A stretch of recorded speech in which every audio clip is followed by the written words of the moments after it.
Assalamualaikum warahmatullahi wabarakatuh. Bismillahirrahmanirrahim. Alhamdulillahi rabbil alamin. Allahumma salli wa sallim ala sayyidina Muhammadin. Wa subhanaka la ilma lana illa ma 'allamtana innaka antal alimul hakim. Wa qala rabbi shrah li sadri wa yassir li amri wahlul 'uqdatam min lisani yafqahu qawli.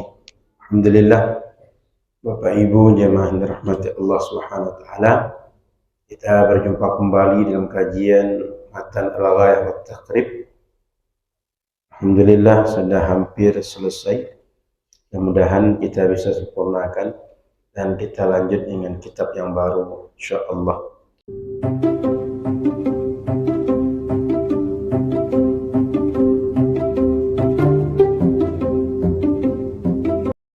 Salawat dan salam pada Rasulullah sallallahu alaihi wasallam. Semoga kita semua di akhirat patut untuk dikumpulkan dengan Nabi Muhammad sallallahu alaihi wasallam. Amin ya rabbal alamin. Baik, malam ini kita lanjutkan pembahasan tentang al-wala. Ada pembahasan al-wala. Bapak Ibu yang dimuliakan Allah Subhanahu wa taala, dalam masalah waris kita mengenal ada pembagian warisan.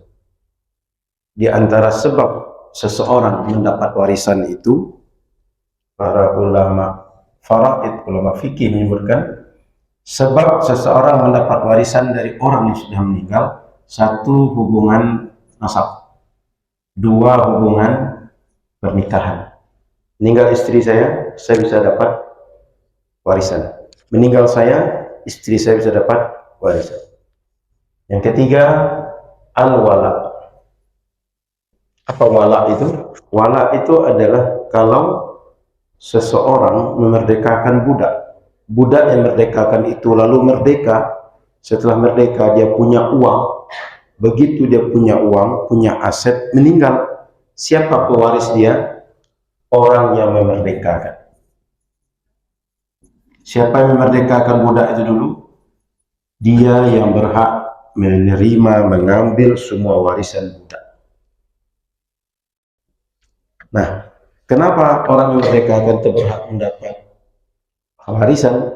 Sebab budak itu biasanya dahulu adalah orang tawanan perang, sehingga keluarganya tidak diketahui, ahli warisnya nggak ada. Boleh jadi zaman dulu itu kan payah informasi, tidak bisa kita hubung keluarganya, tidak bisa viral macam sekarang. Boleh jadi dia ikut perang di Sumatera, padahal dia berasal dari Belanda. Ikut perang di Jawa, berasal dari Portugis. Begitu tertawan di Jawa, maka kita tak tahu keluarganya dari mana. Lalu setelah dia tertawan jadi budak, merdeka. Begitu merdeka, kaya, punya aset, meninggal dia, mau cari kemana keluarga dia? Maka dalam Islam, perkara seperti ini, pembagian warisannya diberikan kepada orang yang memerdekakan dia. Pembagian seperti itu atau orang yang mendapat warisan dengan sebab seperti itu disebut dengan sebab al-wala. Itu pembahasan kita malam hari ini. Kita baca dalam kitab kita. Wal wala'u min huquqil 'itqi. Wala itu bagian daripada hak turunan daripada memerdekakan budak. Maknanya bila kita memerdekakan budak, efeknya hukum turunan setelah memerdekakan budak itu, orang yang memerdekakan berhak mendapat hukum wala. Wala itu kalau bahasa kita loyalitas. Maka dalam bahasa Arab al-wala itu disebutkan adalah al-mu'awanah wal munasarah.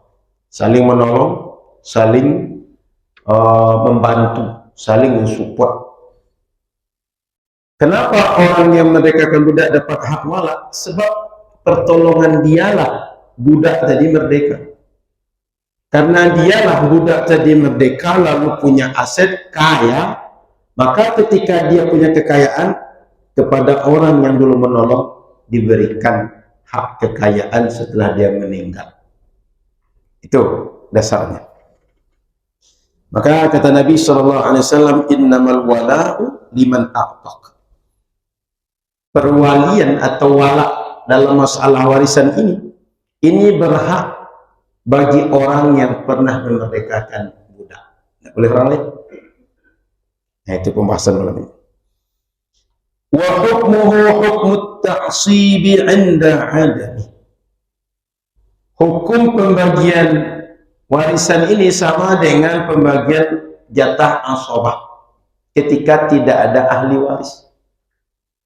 Jadi ahli waris ini dia dapat jatah 1/4, 1/8, setengah, 1/6, 2/3, 1/3. Di luar mereka nanti ada namanya ahli waris itu asabah. Jadi secara umum ahli waris itu ada namanya zawil furud. Zawil furud itu adalah orang-orang yang dapat jatah warisan, ada yang setengah, ada yang 1/4, ada yang 1/8, ada yang 1/6, ada yang 1/3, ada yang 2/3. Ini zawil furud namanya. Orang-orang yang berhak mendapat warisan dengan angka yang jelas, persentase yang jelas. Ada nanti anak perempuan, anak laki-laki, ada suami, ada istri, ada saudara, ada orang tua, bapak, ibu, dan seterusnya. Selain dari furud ini ada namanya asabah nanti.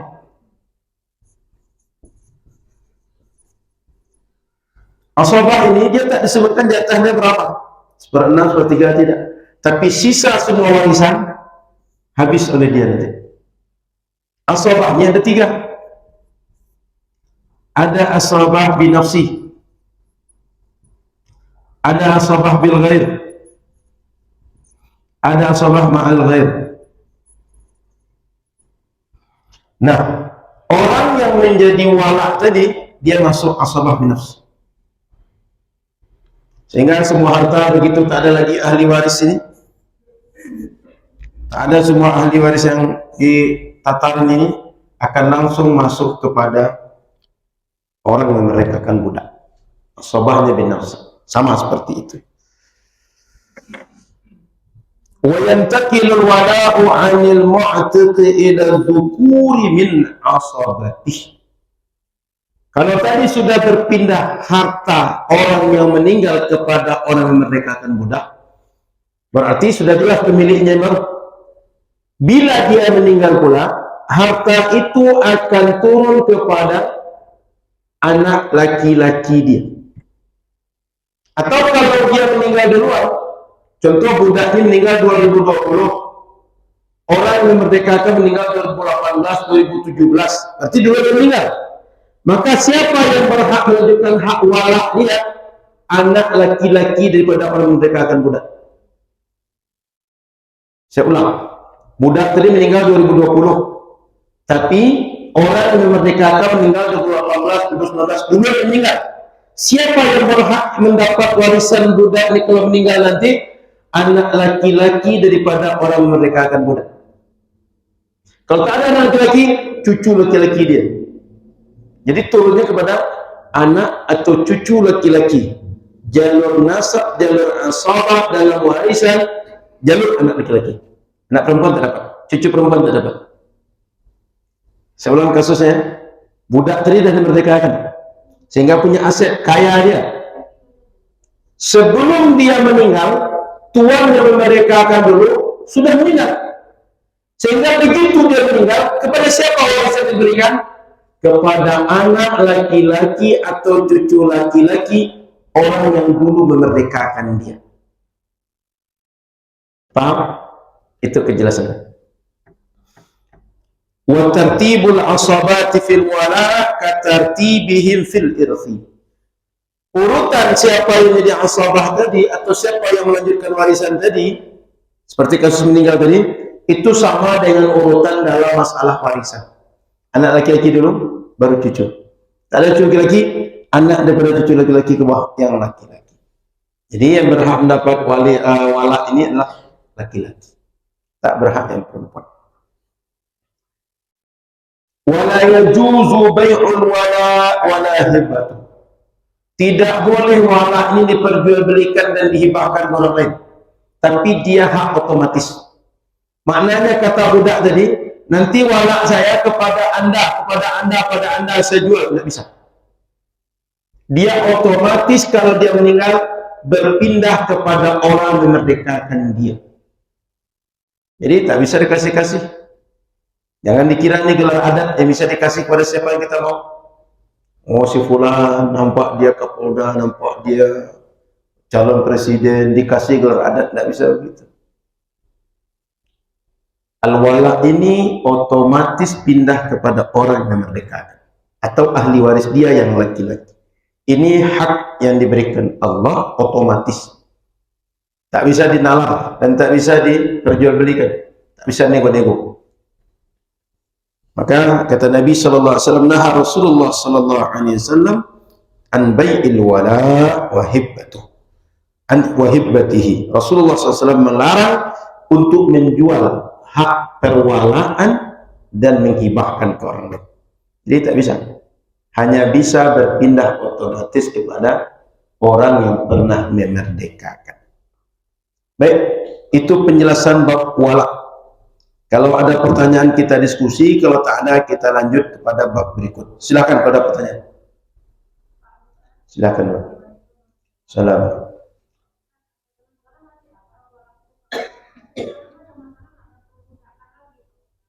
Baik. Cukup pertanyaan, Bu. Jadi al-wala ini hukum turunan dari perbudakan. Makanya pekan lalu kita bahas tentang al-itqu, perbudakan. Karena perbudakan tak ada, al-wala ini tak ada juga sekarang. Hukumnya tak diterapkan karena objek hukumnya tak ada. Bukan karena hukumnya tak ada, hukumnya ada. Tapi tak diterapkan karena objek hukumnya tak ada. Budaknya tak ada. Kenapa masih kita kaji? Karena dunia ini tak selamanya seperti yang kita bayangkan atau kita dapati realita bahwa tak ada perbudakan. Ke depan mungkin ada perbudakan. Sehingga kalaulah terjadi nanti kita sudah tahu penjelasannya. Yang kedua, bagi kita ini menjadi pengetahuan bahwa dalam Islam semua permasalahan yang mungkin terjadi pada interaksi manusia sudah ada pembahasan. Mulai dari orang merdeka sampai budak sudah ada pembahasan. Bila perlu, bila mengkaji, bukalah kitabnya, dapat. Ini menunjukkan bahwa para ulama kita dahulu itu sudah membahas semua permasalahan yang diperlukan umat. Mulai dari mereka masalah ibadah yang khusus berhubungan dengan Allah, sampai ibadah yang juga ada aspek manusiawi di situ, sehingga nanti ada aspek zakat, ada puasa dan segala macam, sampai masalah perbudakan ini dibahas. Berupaya ulama kita semuanya disediakan untuk umat, sehingga umat tinggal mengkaji apa yang mereka perlukan dalam hidup mereka. Gitu. Jadi kita mengaji ini bukan sekedar membuang waktu, tapi menggambarkan pada kita bahwa masalah perbudakan ini mungkin terjadi. Yang kedua, bagaimana kayanya khazanah keilmuan Islam sudah semuanya dibahas. Yang ketiga, agar Bapak Ibu nanti kalau baca Quran, baca hadis tak kaget, tak bingung. Ini apalah maksudnya? Kenapa ada kalimat wala ini? Kenapa tawil arham? Kenapa tawil furud? Bapak Ibu ngerti sebab dibahas. Sehingga kalau baca Quran, baca hadis tak bingung. Karena kalau tak dijelaskan, akan jumpa di Al-Quran, akan jumpa di hadis. Dan hadis Nabi itu bisa diingkari, akan banyak beririsan atau penjelasannya di dalamnya ada masalah perbudakan. Gitu, Bu. Jadi sekarang tak diterapkan karena tak ada objek hukumnya.